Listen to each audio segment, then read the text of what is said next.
Looking for trusted vehicle protection? American Guardian Warranty Services has you covered. Since 1998, we've delivered top-tier coverage, award-winning support, and industry-leading training to keep your business moving forward. Every way forward. Welcome to Daily Drive for Friday, July 25th, 2025. I'm Jake Neer in Detroit, in for Kellen Walker. Today on the show, Kia reshapes its U.S. sales strategy over tariffs, LG Energy Solution warns of slowing electric vehicle battery demand, and EV owners face headaches over repairs.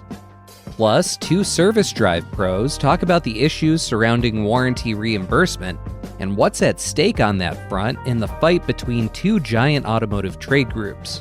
Let's put all of these people together and let's come up with a common ground, and let's maybe go back to the way it was when I first started in this industry. Let's run through all the news you need to know to keep up in the auto industry. Kia will adjust its business operations in the U.S. and cut incentives for retail customers. It joins automakers globally in trying to mitigate the fallout of President Donald Trump's import tariffs.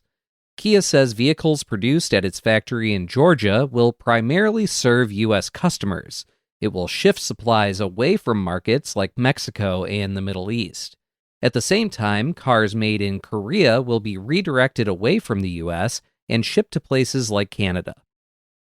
South Korean battery firm LG Energy Solution is warning of a further slowdown in demand by early next year due to U.S. tariffs and policy uncertainties. Its major customers, Tesla and General Motors, warned of fallout from U.S. tariffs and legislation that will end federal subsidies for EV purchases on September 30th. LG says it's considering converting some EV battery production lines in the U.S.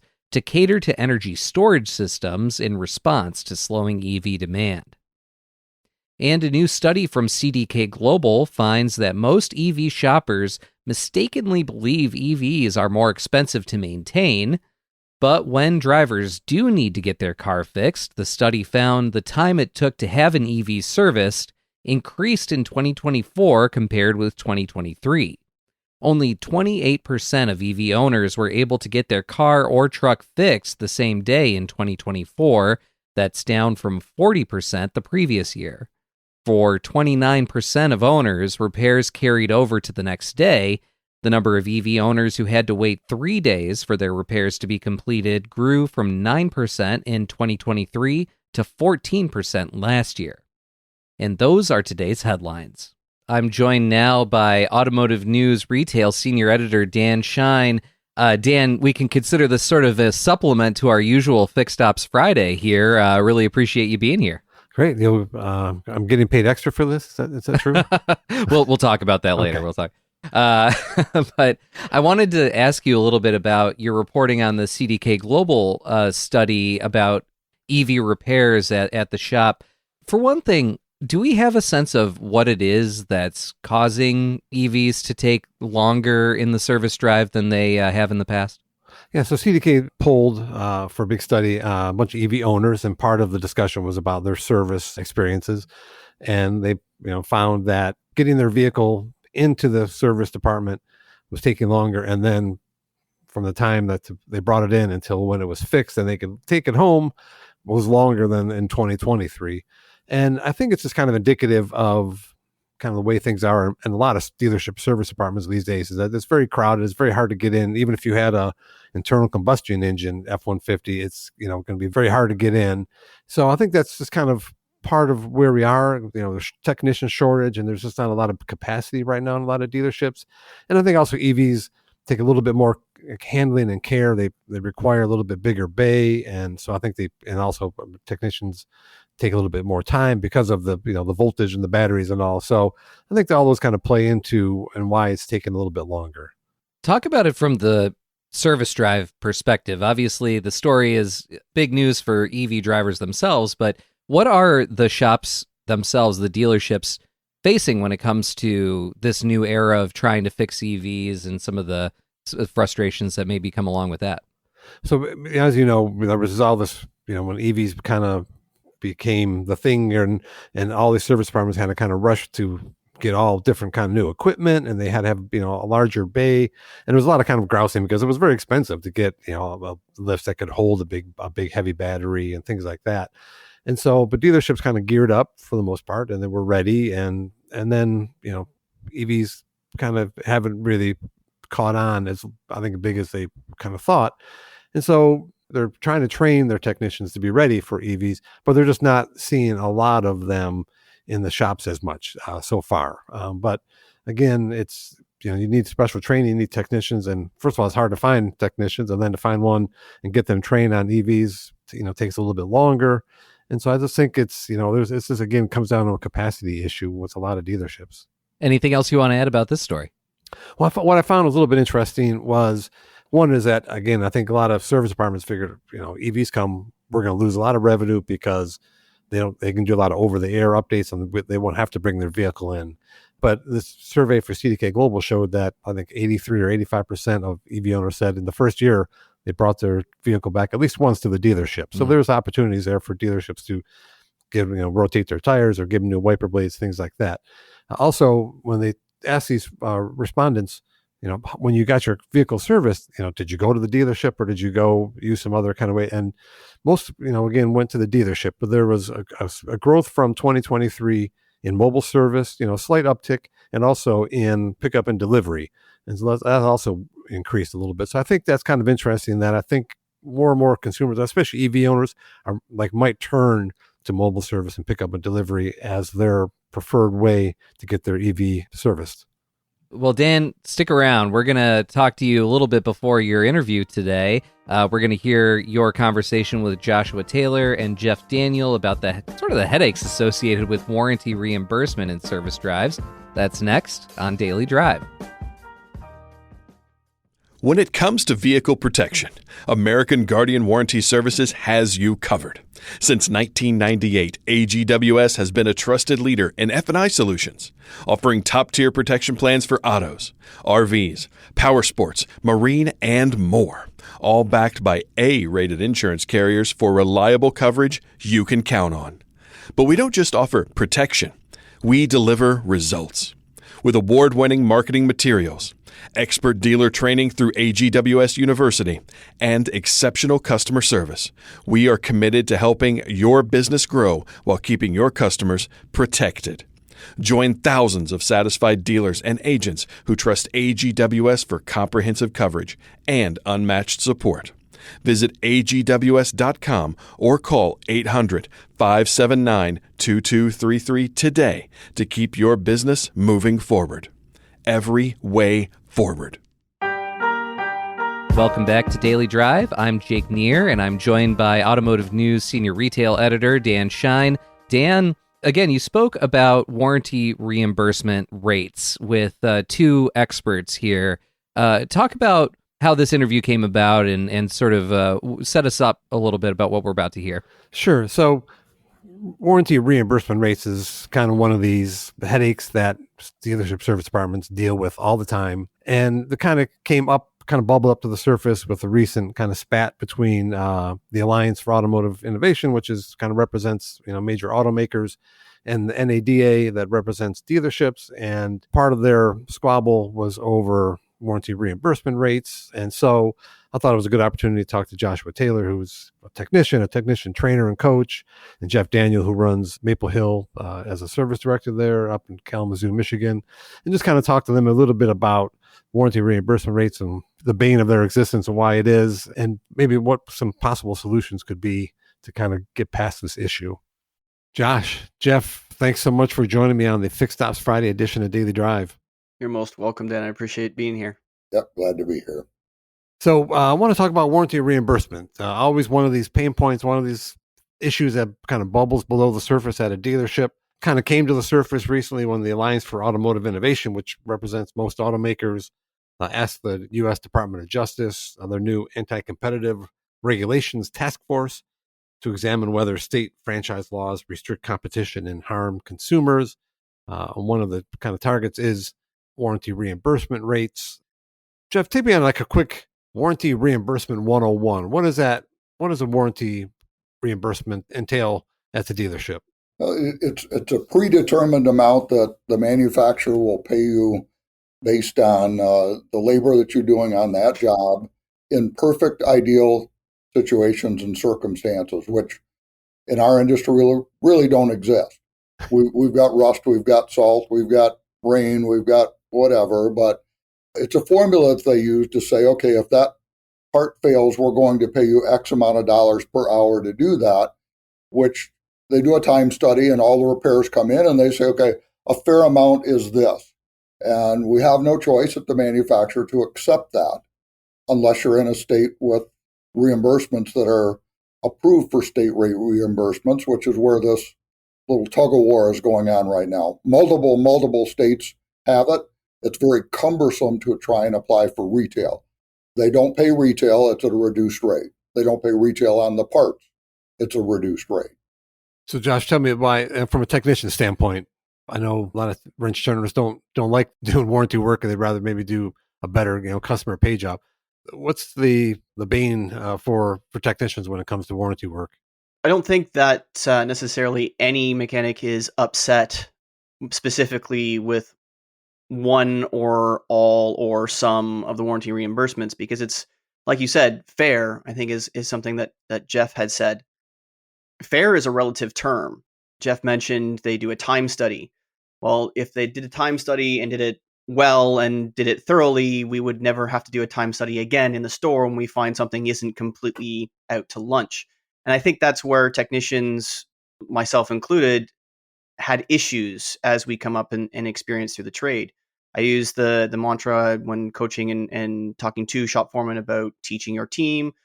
If you're flat rate, which most of us in this automotive industry are, takes you at least 6 times on the exact same car to get the specific thing repaired at or at least within 10% of the labor time. Now, some of those labor times are almost impossible to meet.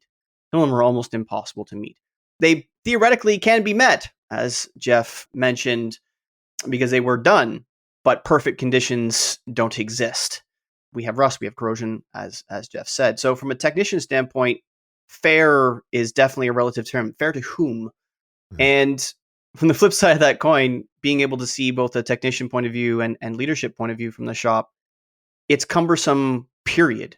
Because you're talking about having retail customers and internal customers being the actual dealership itself, and talk about recon used cars and new car PDIs and accessories and things like that, as well as the warranty rates and so on and so forth. So from an accounting standpoint, it's horrendous to have multiple different tiers of way to have to pay, calculate, Some folks have different pay plans for technicians based on what they're working on, It's very, very cumbersome. Now, from a pure reimbursement standpoint in terms of labor, being in states that have that bump in some circumstances, like the state of Illinois, where they get the opportunity to not just charge warranty rate. It's if I recall correctly, it's 1.5 times whatever the labor 0.5 or 0.6 or whatever the job particularly pays. They multiply that by 1.5, and then that's what pays and that's what gets reimbursed. Now, obviously, there's complications with that as well. But as a technician, I always like to get paid more. But again, we're talking about being paid, and it comes down to experience, training, certifications, education, and most importantly, leadership. Yeah, Jeff, for you, so let's say there's a time they say, okay, it should take your technician X amount of time to do this one repair, and you find out you've got a lot of great master techs there, and they just can't hit that. They can maybe come close, but they don't hit. What's your recourse to go back to the manufacturer and say, this is unreasonable, we've done it X amount of times and it still comes out that it takes them this long to do it? Do automakers listen to you, or is that they're just kind of like, too bad? Within reason, and part of it is they make it somewhat cumbersome. The technician is interested in repairing the car. That is their focus. That should be their focus. It shouldn't be on, hey, page 3 has an error. Paragraph 2, section 1, step 7 says to do this, and you don't have to do that. They figure it out and they do it, but now to get paid correctly or to have that change, there's a different form that they have to fill out, and it's a time study, and they're going to send it to the manufacturer, and if the manufacturer gets enough of them and enough people read it, then they say, oops, we did make a mistake in that paragraph, let's do a correction. In the meantime, hundreds of cars could have gone through your shop done the old way because the other technicians didn't read it. They didn't bump the time up. The flip side of that is a state like 2 states away from me, that technician doesn't have to do that because he's getting paid more to do the same job than what I can pay my technician, and I'm 100 miles away, not even. So there's some discrepancy state to state, law to law, brand to brand, but there is a way to appeal it. I would say the approval rate is less than 50% from what I've read. Every month they publish, we sent this time study in, we looked at it, we disagreed. We looked at this one and we changed it from 0.6 to 0.7. We did this and we changed it from 1.2 to 1.0 because we realized we were paying too much. So that's the downside. It is not easy. You can't pick up the phone and say, hey, I'd really like to get paid more because this is my retail rate and this is what it is not. I'm 800 repair orders deep into scanning and sending accounting copies to one brand just for my due increase. And if you don't do it, they love you for it. Yeah. Yeah. And you've got 6 brands under rooftops there, and yes. And some are easy, some are hard. Yeah, all are different. Yes. Yeah, there's no consistency. It's we need 25 repair orders. Hey, we need a phone call. We want to talk to you because looking in your market. I've got a couple reps that say, you're due. Can you please send it in? Great. I've got a couple reps that say, oh, you're doing that. Yeah, well, our warranty expense is high. Well, when they build a perfect vehicle, Josh and I are out of jobs. They haven't done that yet. So never going to happen. Yeah, it's not going to happen. The EV vehicles, guess what? There's going to be fewer technicians qualified to work on them because they're going to leave the industry because they don't get reimbursed at a rate that's high enough to make an income. And the manufacturers have to really look at that in earnest because it's cavitated our industry with people to grow. You say, oh, you're starting out, you're the new kid, you're doing all the warranty work. They do that for 6 months and they're like, I don't think so. Yeah. That brings me to another point, Josh. You do such great work on your Wrench Turners podcast and other, kind of advocacy for technicians and their mental health and their well-being and being treated fairly. We all know there's a shortage of technicians out there, a lot of effort to try and boost those numbers up. But do issues such as warranty reimbursement rates hamper recruiting and retaining technicians in dealerships? Yes and no. I personally think that just about every solution in our industry is solved by accountability. I think that you can pretty much across the board blanket statement that every possible problem that we have in our industry can be solved by accountability. And I'm talking about mechanics and their own accountability to learn, to train, to grow, to be driven, to get the work done. And as my friend and compatriot Russell Wickham says, mind your bay. The same applies to leadership. It's up to them to hold themselves accountable to the processes required to ensure that their teams are successful. So in states where you don't have mandated reimbursements at an extra level to make sure that the teams under them are properly compensated for their hard work, those leaders in those states that don't have that mandate at the state level have to do extra things to cultivate technicians into their shop, meaning bring them in, grow them and train them and turn them into successful technicians as they age. Without the accountability on both sides, both the technician learning, growing, getting educated and trained, this conversation about warranty reimbursement is mostly moot. They're realistically speaking, I can't say it enough because we can talk about pay. We can talk like literal pay, the hours, dollars per hour. And we can talk about the hours billed per job or per line or per whatever. We can talk about state mandated bumps, downs. We can talk about the OEMs making statements. Okay, this pays this. Oh, it now pays 5.5 hours less because we figured out that there are some of you out there doing it in 5.5 hours less time. So we're just going to pay 5.5 hours less time. Throw all of that aside. Actually getting the work done and leading teams is more important than the trivial things in some circumstances about labor times and warranty reimbursement. Let's be accountable for our actions. Let's be accountable for getting the work done, making sure cars are safe and customers can And more importantly, families can take care of themselves and get to do what they need to do. So obviously this issue comes down to money. And there are no easy answers when it comes to money. Manufacturers, automakers want to keep as much as they can because they've got a lot of expense. Dealerships want to get as much as they can because they have staffs, they got technicians they want to keep happy and keep them in the bays. What can be done? Is there anything that can be done to kind of at least, if not solve this problem, make it a little bit better for all involved? Well, from my level, we've got a variety of pay plans that's necessitated because you've got X amount of dollars that you've got income, you've got X amount of dollars for expense. The OEMs control that to a certain degree. But my job is to take care of the staff in-house to make sure that they do exactly what Josh said. They repair the car, they take care of the vehicle, they do it the way they're supposed to, they don't do a shortcut, they return the parts the way they're supposed to, so that that car is functioning the way it was designed. The OEMs, in a perfect world, 50 states have 50 rules right now. They shouldn't. There should be a little bit different umbrella. California got away with paying technicians. Express Tech were making $30 an hour unless you supplied them with tools. So they were going to Ace Hardware and buying a $15.99 tool kit and said, I gave them tools, so I only have to pay them $15 because it was half price if you supplied the tools. That's somebody beating the system. We're not interested in beating the system. There are multiple time studies out there that every OEM has done, that every aftermarket has done, companies that do it for a living that say, fair is an hour. I'm okay with that. My technician says it's 1.2. I can say it pays an hour.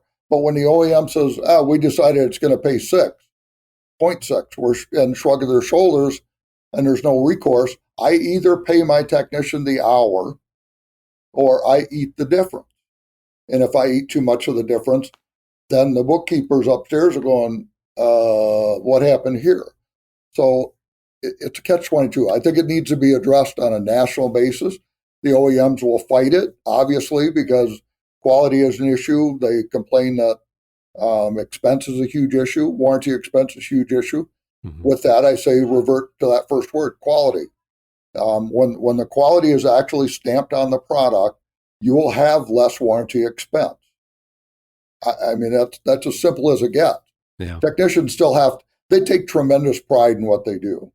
And when you tell somebody, I know last week you got paid 5 hours, but this week it only pays 3 hours for doing the same job, you just kick them right square in the nose or wherever it hurts.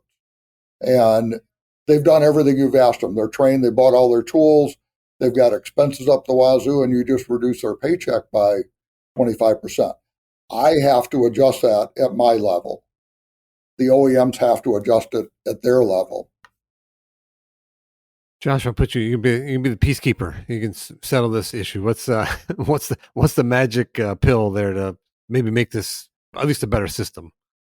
I think one of the challenges and one of the advantages that are coming in is we have AI and we have the opportunity with an immense amount of data that is in the marketplace through third-party vendors who are doing time studies. We've got the Mitchells and the AllDatas and all of the rest of those that do their own time studies based on repairs. We have this inordinate amount of data, and we have AI, and we have all kinds of boots on the ground. Let's put all of these people together and let's come up with a common ground. And let's maybe go back to the way it was when I first started in this industry. When I first started in this industry at a CDJR store, the vehicle came in, check engine light on. Okay, awesome. There was diagnostic code specifically for check engine light or ABS light or what have you. Individualize those diagnostics. Individualize all the repairs. Don't try to lump everything back in. When you get gig work, you get gig outcome. Let's talk about specialties. You have diagnostics, you have repairs, you have maintenance, and then you have exceptions. Way back then, we're talking 2001, 2002, 2003, there were specific exception diagnostic and repair codes that we could use as leaders and as technicians to specify whether something was outside the normal or not. Let's not roll things in and say, well, everything's the same. Well, it's not. You have global repairs going on in different countries, different climates, different drivers, different all kinds of things, right? let's be specific. I say personalization at scale in terms of pay plans, in culture, and things like that. Same thing comes down to repairs, personalization of the vehicle at scale in terms of repair. Let's fix the car, but let's pay how the car got fixed, not how somebody in a different state, in a different country wants to pay for it or whatever. Let's be specific about that car. Let's get the car fixed, but then let's pay appropriately based on how it was fixed. If there are people out there abusing that system, which is obviously probably why that they've tried to cut back and done what they've done over the last 20, 25 years, then that will get weeded out. Put more effort in those who are trying to abuse the system, not the people who are just trying to make a living and make sure customers are safe. Good place to leave it. Gentlemen, I really appreciate the insight and your experience and your knowledge. Thanks for joining us. Appreciate it. Appreciate your time. Thank you very much. That's Daily Drive for today. I'm Jake Neer in for Kellen Walker.